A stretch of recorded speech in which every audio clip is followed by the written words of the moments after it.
There are moments in life when the weight of the world presses in, and the only thing left to do is look up, whisper a prayer, and wait. But what happens when the heavens remain closed? When no voice comes? When every sign of divine presence seems to vanish? This is the mystery of God's silence, a riddle as old as faith itself, a question that lingers in the minds of those who have ever searched for Him in their darkest hours. It is not a new struggle. Throughout history, men and women have wrestled with the silence of the divine. Job sat among the ashes, scraping his wounds, pleading for an answer that did not come. At least not when he expected it. David, the mighty king and psalmist, cried out in anguish, "How long, O Lord? Will you forget me forever?" Even Jesus, the Son of God, hanging on the cross, experienced a moment of silence so profound that he cried, my God, why have you forsaken me?" If these giants of faith endured the silence, what does it mean for the rest of us? Silence has a weight. It can be deafening. It can feel like an eternity, stretching across days, months, even years. For those who have walked through suffering, loss, or uncertainty, the silence of God can feel like a wound that refuses to heal. It is a paradox that haunts the soul. How can a God who is ever-present feel so absent? How can the one who promises to be near to the brokenhearted remain so quiet? Yet silence is not the same as absence. This is where the mystery deepens. What if silence is not rejection, but refinement? What if it is not neglect, but an invitation into something deeper? There is an ancient wisdom hidden in silence. The best teachers know that not all lessons come through words. A parent watches their child struggle with a problem, resisting the urge to step in too soon. A master sculptor knows that the chisel must carve away the unnecessary before the masterpiece is revealed. In the same way, God's silence often holds a purpose beyond human understanding. There is a reason why God sometimes chooses to remain quiet. It may be to test the depth of faith, to push the soul beyond surface-level dependence. It may be to refine character, to strip away reliance on feelings and move toward trust in His promises. It may be because what is coming requires a silence of preparation, like a seed buried deep in the earth, growing roots before it ever sees the light. For many, the silence of God is most painfully felt in suffering. A child is lost too soon, and prayers seem to evaporate into nothingness. A dream is shattered, and no answer comes to explain why. A season of loneliness stretches on, and the heavens remain quiet. These are the moments when faith is tested, when the temptation to turn away grows stronger. And yet this is where the greatest transformation can occur. The absence of an immediate answer does not mean there is no answer at all. Sometimes, silence is the answer. Sometimes, it is in the quiet that God is doing His greatest work. The unseen shaping of the soul, the unseen orchestration of events, the unseen deepening of trust, all of it happens beneath the surface, like roots stretching deep before the tree ever breaks the soil. One of the hardest truths about faith is that it requires trust beyond what the eyes can see and beyond what the ears can hear. Trust that even in silence, God is present. Trust that even when no voice comes, His hand is still moving. Trust that even when the path is dark, there is still a purpose unfolding. There is something sacred about silence. It forces reflection. It demands stillness. It invites the soul to listen in a way that words never could. Elijah, the great prophet, once stood on a mountain waiting for God. A mighty wind tore through the air, but God was not in the wind. An earthquake shook the ground, but God was not in the earthquake. A fire blazed, but God was not in the fire. Then finally came a still small voice. Could it be that God's silence is not silence at all, but a whisper too quiet for a noisy world to hear? Faith is not about always hearing. It is about always believing. It is about holding on even when the voice of God seems far away, knowing that silence does not mean absence. It is about trusting that in the waiting, something is happening, something unseen but powerful. Perhaps the greatest mystery of all is that God's silence is not really silence. It is an invitation to trust, an invitation to grow, an invitation to listen, not with the ears, but with the heart. And those who learn to hear in the silence will discover a depth of faith that no storm can shake. When we think of silence, we often imagine an absence, a void where something should be. It's easy to view silence as emptiness, as though nothing is happening, no one is speaking, no one is listening, but God's silence is different. It's not an absence of presence, it's a presence that is beyond our immediate understanding. The silence of God is not void. It is full of potential, full of mystery, and full of purpose. Imagine standing in a room, waiting for someone to speak. You watch their lips. You listen intently for a sound. But instead, they remain still. In that stillness, you feel the tension, the anticipation, the wondering of what's to come. That moment, however brief, is filled with meaning. The same can be said of God's silence. It is filled with meaning that is often hidden from our immediate understanding. Many people, in their times of pain, sorrow, or uncertainty, are tempted to believe that God is silent because he is not present. They see silence as a lack of response, and in their frustration, they may even feel abandoned.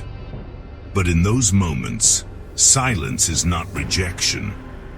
It's a space where faith is either refined or revealed. In the quiet, God may be asking us to seek him with deeper persistence, to trust him even when we don't have all the answers. In the Bible, one of the most poignant examples of God's silence comes from the story of Job. Job, a man who was described as blameless and upright, faced unimaginable loss and suffering. His wealth, his health, and his family were all taken away. And through it all, he cried out to God, but God did not answer him immediately. Instead, for much of the story, God remained silent, allowing Job to wrestle with his pain and confusion. It's a story that feels like a test of endurance, of trust in the unseen. Job didn't understand why he was suffering, and God didn't provide him with clear answers. Instead, God asked Job, "Where were you when I laid the earth's foundation?" This rhetorical question was not to silence Job's grief, but to remind him of the vastness of God's wisdom, far beyond human comprehension. In Job's story, the silence of God isn't abandonment. It's an invitation to look beyond the immediate circumstances and to understand that God's ways and thoughts are far higher than ours. Job's faith was tested, and in his silence, God's presence was deeply felt in a way that words could not have conveyed. By the end of the story, Job's understanding of God was expanded. He had encountered God not through a spoken word, but through his silence. David, too, wrestled with God's silence. In the Psalms, we find David repeatedly asking, "How long, O Lord, will you hide your face from me?" He felt as though God had turned away, as though his prayers were bouncing off the walls and never reaching the ears of his Creator. David's distress was real, and his cry for help was desperate. Yet even in his feelings of abandonment, David did not stop seeking God. He did not give up on his faith. Instead, his psalms reflect a deep wrestling with God, an honest conversation that allowed his soul to process the silence. In the end, David did not receive immediate answers, but he found a deeper relationship with God through his persistence and his willingness to wait. Perhaps the most heart-wrenching example of God's silence is found in the crucifixion of Jesus. As Jesus hung on the cross, he cried out, my God, why have you forsaken me?" This is a profound moment of anguish, as Jesus, in his humanity, felt the weight of being separated from his Father. The silence of God in this moment is particularly powerful because it is at the heart of the Christian faith. Jesus, the Son of God, is abandoned by the Father at the moment when he is bearing the sins of the world. In this silence, we find the ultimate expression of divine love, as Jesus chose to endure the silence of separation for the sake of redemption. Jesus' experience on the cross shows us that sometimes the silence of God is not a rejection, but an essential part of a greater plan. The silence did not mean that God had turned away permanently. It meant that God was working in a way that could not be fully understood in the moment. Through Jesus' sacrifice, a greater purpose was unfolding, one that would change the world. If we take a step back and reflect on these stories, we begin to see that the silence of God is not an anomaly in the life of a believer. It is, in fact, an essential part of the journey. Silence tests faith, silence refines character, and silence builds trust. In the silence, God is not distant or disengaged. Rather, he is working in ways that we may not immediately understand. Silence challenges us to trust him, even when we cannot see him. It pushes us to rely on the truth of his character and his promises, even when the evidence seems to be lacking. It invites us to grow deeper in our relationship with him, not because we hear his voice, but because we believe in his presence. There is a story from the Desert Fathers, early Christian hermits who lived in solitude seeking a deeper connection with God. One such hermit, Abba Moses, was known for his patience and prayer. One day, a young monk came to him and asked, "How can I hear God speak? How can I know his will?" Abba Moses didn't give a quick answer. Instead, he simply said to sit in silence and you will hear. The young monk was confused, so Abba Moses explained, "In silence you will hear your own heart, and when you hear your heart, you will hear God."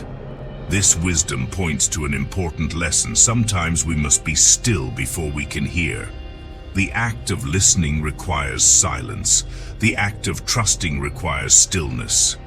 It's in those moments of silence that our own hearts are revealed, and it's in those moments that we can sense the presence of God in ways that words could never describe.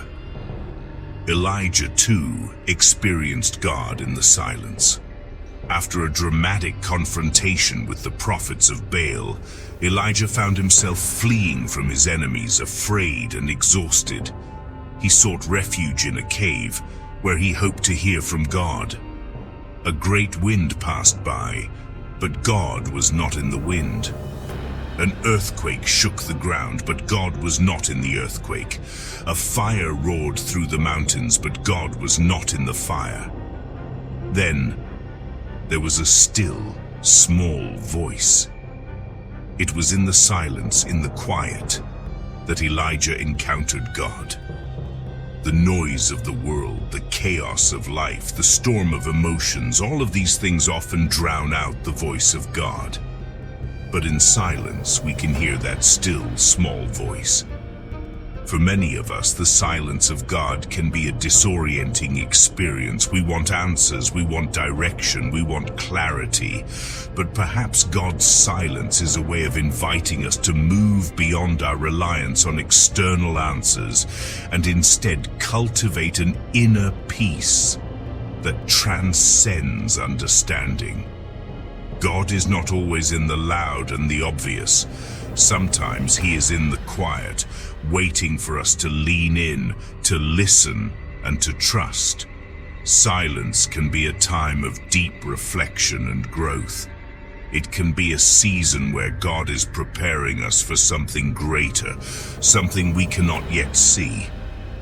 It can be a time where we learn to walk by faith and not by sight, to trust in God's goodness even when his voice is not immediately heard. As we navigate the silence of God in our own lives, we must remember that silence does not mean that God is not present. It simply means that he is working in ways that are not yet visible to us. His silence is not abandonment, but an invitation to trust, to grow, and to deepen our relationship with him.